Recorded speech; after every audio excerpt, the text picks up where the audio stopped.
दोस्तों, व्यक्ति के जीवन में व्यक्ति का यदि कोई सबसे बड़ा शत्रु है, व्यक्ति का यदि कोई सबसे बड़ा दुश्मन है, तो वो उस व्यक्ति का क्रोध है। क्रोध एक ऐसा दुर्गुण है जिसमें हम दूसरों की गलतियों की सजा स्वयं को देते हैं।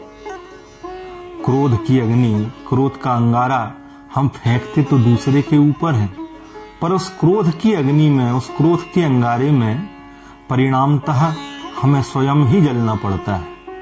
इसलिए क्रोध के क्षण जब जीवन में आए तो विवेक को अपने हृदय में धारण करके, मौन को अपने हृदय में धारण करके, शांति का सहारा लेकर के उन कठिन क्षणों को हमें अपने जीवन से चले जाने देना चाहिए।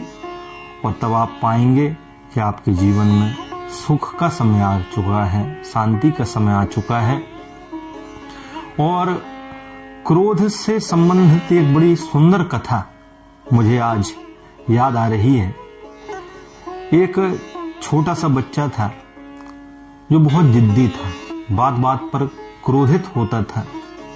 सारे मोहल्ले वाले, सारे गांव वाले उस बच्चे की हरकतों से परेशान थे। उस बच्चे के पिता ने मन में विचार किया कि मुझे अपने बच्चे के जीवन से क्रोध रूपी ये विष निकाल के फेंक देना है, ये दुर्गुण मुझे हटा देना है। तो एक शिक्षा देने के लिए, एक सुंदर उपदेश देने के लिए पिता ने उस बच्चे को अपने पास बुलाया और बच्चे से कहा कि बेटा, तुम बात बात में आपा खो देते हो, बात बात में गुस्सा हो जाते हो। मैं तुमको एक उपाय बताता हूं क्रोध पर नियंत्रण करने का, कि जब भी तुम्हारे जीवन में क्रोध आए, जब भी तुम्हें गुस्सा आए, तो ये कीलों से भरी हुई एक थैली में तुमको दे रहा हूं। और तुम एक काम करना, जब भी तुम्हें क्रोध आए तो हमारे आंगन में जो आम का पेड़ लगा हुआ है, उस आम के पेड़ के पास जाना और इस थैली में से एक कील निकालना और उसमें ठोक देना। बच्चे को तो ये तरकीब बड़ी अच्छी लगी और पहले दिन उस बच्चे को 40 बार क्रोध आया, 40 बार गुस्सा आया और बच्चे ने 40 कीलें हथौड़ी से उस पेड़ पर ठोक दी। दूसरे दिन बच्चे ने विचार किया कि मेहनत तो बड़ी करना पड़ रही है कील ठोकने में, इतनी मेहनत करूं, इससे अच्छा तो ये है कि मैं क्रोध पर ही नियंत्रण कर लूं, क्रोध पर ही काबू पा लूं। और ऐसा करते करते उस बच्चे के जीवन से क्रोध जाने लगा।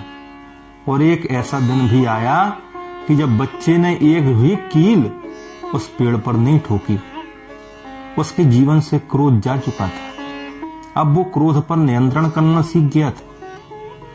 बच्चा अपने पिता के पास बड़ा हर्षित होकर के, प्रसन्न होकर के पहुंचा और पिताजी से कहा कि पिताजी, अब मैंने क्रोध पर काबू पा लिया है, देखिए आज मैंने दिन में एक बार भी क्रोध नहीं किया। पिता ने कहा, बेटा ये तो बड़ी अच्छी बात है, अब एक काम और करो, जो दिन बिना क्रोध के बीते उस दिन फिर से उस पेड़ के पास जाना और एक कील निकाल लेना उससे।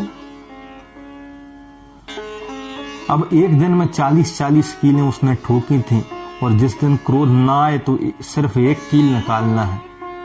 कई दिन लग गए, बहुत दिन बीत गए, पर एक दिन ऐसा भी आया कि जब बच्चे ने सारी कीलें उस पेड़ से निकाल ली थी। बच्चा फिर से अपने पिता के पास पहुंचा और कहा कि पिताजी, मैंने उस पेड़ से सारी कीलें निकाल ली हैं। पिताजी बड़े प्रसन्न हुए। पिता ने अपने बच्चे का हाथ पकड़ा और उस पेड़ के पास ले गए। बोले, बेटा, इस पेड़ के माध्यम से, इन कीलों के माध्यम से एक सुंदर शिक्षा मैं तुम्हें देना चाह रहा था। वो सुंदर शिक्षा क्या है पिताजी?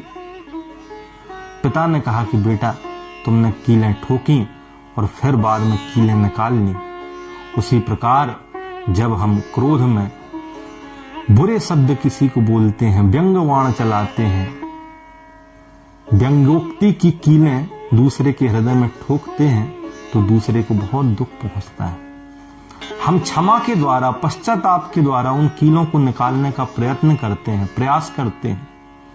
कीलें तो निकल जाती हैं, स्थितियां तो सामान्य हो जाती हैं, पर दूसरे के हृदय में जो दर्द होता है, जो दुख उत्पन्न होता है, जो छेद हो जाते हैं, वो जीवन में फिर कभी भरते नहीं हैं।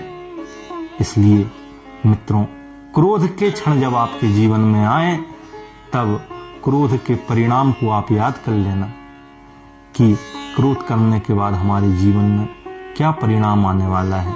यदि आप परिणाम का चिंतन अपने जीवन में कर लेंगे तो निश्चित रूप से क्रोध पर आप विजय प्राप्त कर लेंगे। क्रोध पर, अपने गुस्से पर आप काबू पाना सीख जाएंगे।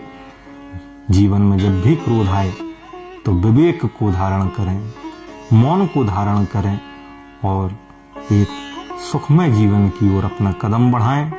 इसी शुभकामना के साथ, इसी शुभ संदेश के साथ मैं विश्वास गर्ग आप सभी से विदा लेता हूं।